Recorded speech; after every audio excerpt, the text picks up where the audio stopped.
And here's the interesting thing. The people who struggle with this the most often are the people who were the best savers, the responsible people, the planners, the people who skipped things for years because they were focused on the future. And then retirement arrives. And suddenly spending feels uncomfortable. Not reckless spending, but normal spending. Taking the trip, replacing the car, helping the grandkids, doing the kitchen remodel that you've put off for 10 years. And instead of enjoying retirement, people start negotiating with themselves. Well, maybe next year. Let's wait. Maybe we shouldn't. Not because they can't, but because uncertainty changes behavior.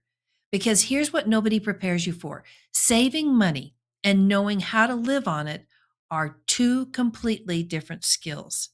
Your entire working life, from your first job to the last day, is what I call the accumulation phase.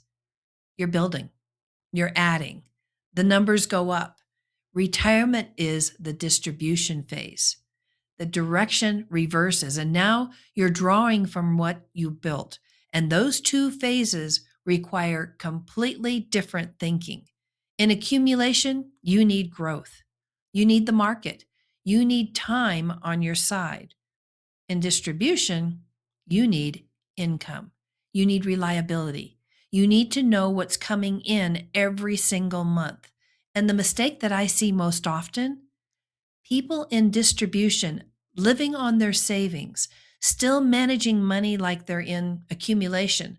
They're watching the market every day, checking balances, riding every wave up and down.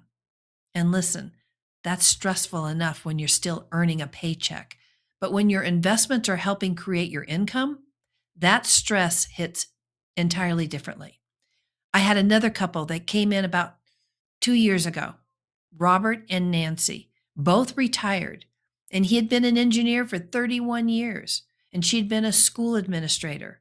They had done everything right, saved consistently, good 401k balances, a pension for her, Social Security for both of them.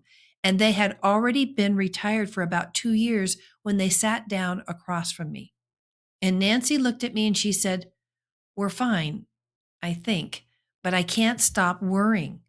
And I said, "What worries you?" And she said, "Well, every month I feel like we're robbing ourselves. We pull from here, we pull from there. Some months we take more, some months we take less. And I never feel like I know if we're on track." And Robert, he nodded and he says, "It feels like we're just winging retirement." And that sentence, it really stuck with me because nobody wants to feel like they're winging retirement. You worked too hard for that. You saved too long and you sacrificed too much. And here's something that people don't always talk about.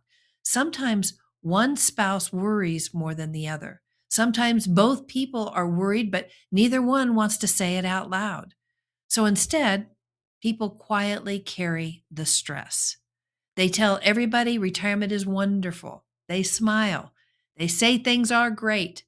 And meanwhile, late at night, they're lying awake wondering, are we really okay?